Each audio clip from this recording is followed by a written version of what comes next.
Powerful stuff. Incredible. Joined now by the author Heather Morris and Melanie Lynskey, who plays Heather in the drama. Welcome to both of you. Yeah, welcome. Thanks for having coming. us. Heather, Wonderful. let's start with you. Series is based on the best-selling book, your book of the first name. So where did you and how did you first meet Lale? I met him because I had a cup of coffee with a friend who simply said, I have a friend whose mother has just died and his father wants to tell somebody his story. That person can't be Jewish. You're not Jewish. Do you want to meet him? Oh, sure. I like meeting people. And I met him the next week. That was in December 2003. Mm-hmm. So nobody say this is an overnight success. No. No. It's a long time I guess ago. my question is, so were you looking to write at the time? No, not at all. Not at all. I had a perfectly good career. I was fine.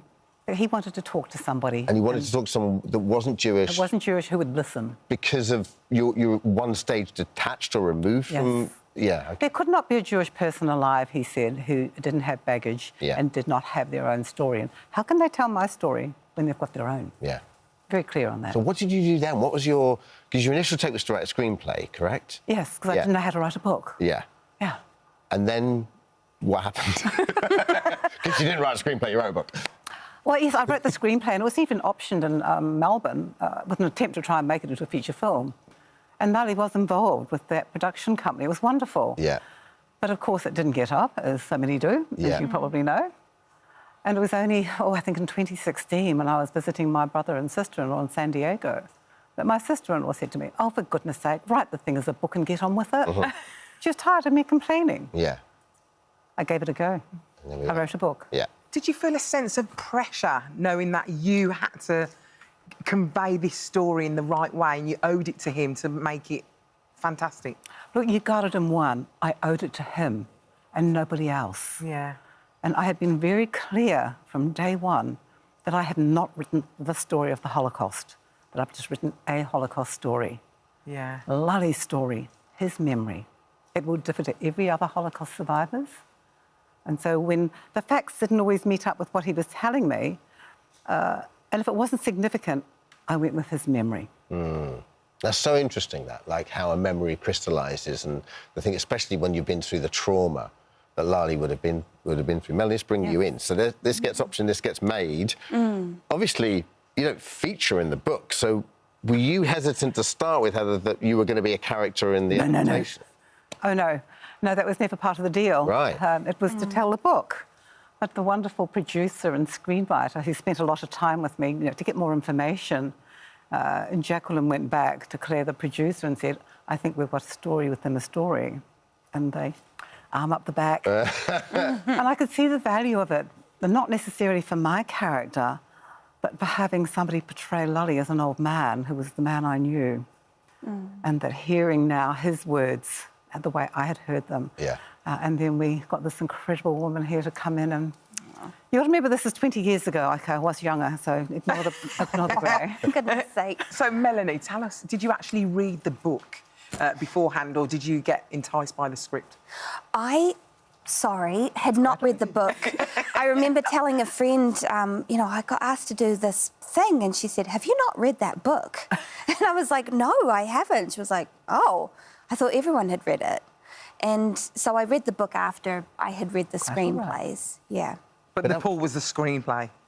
The screenplays were wonderful. The story is so compelling. It's an almost unbelievable story and beautifully written. We interview a lot of actors now. We know a lot of actors who don't deliberately want to go back to the source material and they want to concentrate on the script and kind of do what the director and the writer feels like that part is. Just so, where's your mind at? Do you like to go and find out everything about it, or the opposite? This was kind of a different instance, I guess, because I'm not in the book, so there's a remove because of that. And then also just out of respect to Heather, I wanted to read her work, and I also was sort of reading it, imagining her writing it, imagining, like, how would it feel to write this paragraph? How would it feel to have heard this story and decide what to leave in and what to take out? So it wasn't like an immersive reading experience, but it was educational. Well, what an exciting role to take on as well. I know. And I got to have my own accent, which was nice. Did you? Yeah. What, two Kiwis?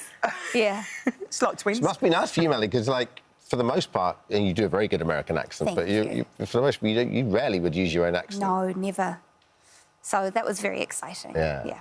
Do you feel pressure when you're playing somebody real? Yes. It's horrible. Sorry. Again, sorry. Stressful.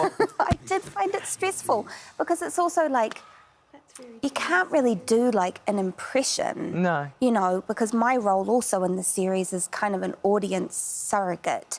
Like, you know, there's these harrowing scenes in Auschwitz and then it cuts back to somebody listening and taking it in. And there's a certain amount of like neutrality you have to have. So well, up to recently, you thought you had Jewish heritage, didn't you? I a did. few years ago. Well, you would with your name, of course. It sounds cool. Well, my name is Irish, as it turns Really? out. Yeah. I should know that. So what did you do I'm DNA? only And Irish. you have no Jewish?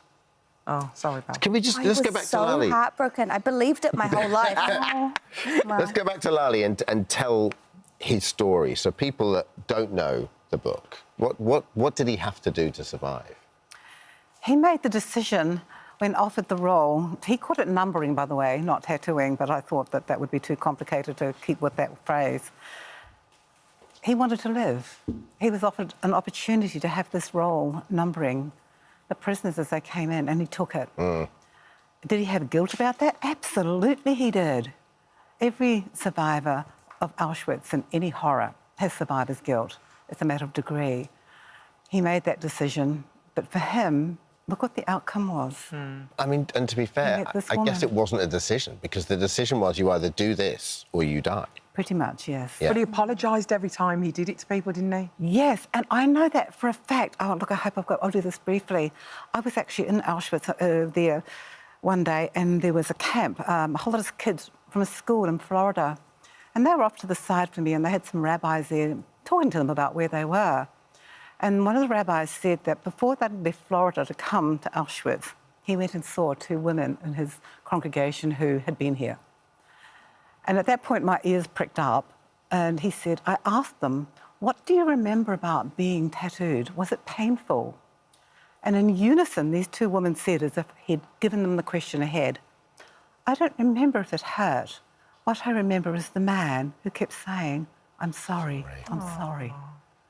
They don't know that I was sitting there listening to that, being told to these kids. Wow. What do you want people to take from this? How important is it that the Holocaust lives on in our memory and we keep learning from it?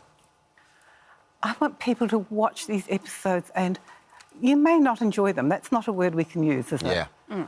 But when the episode ends, feel something. Just feel something.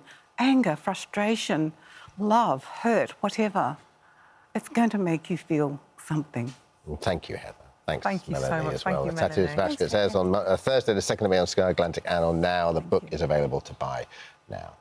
Thank you. Lovely. It's time to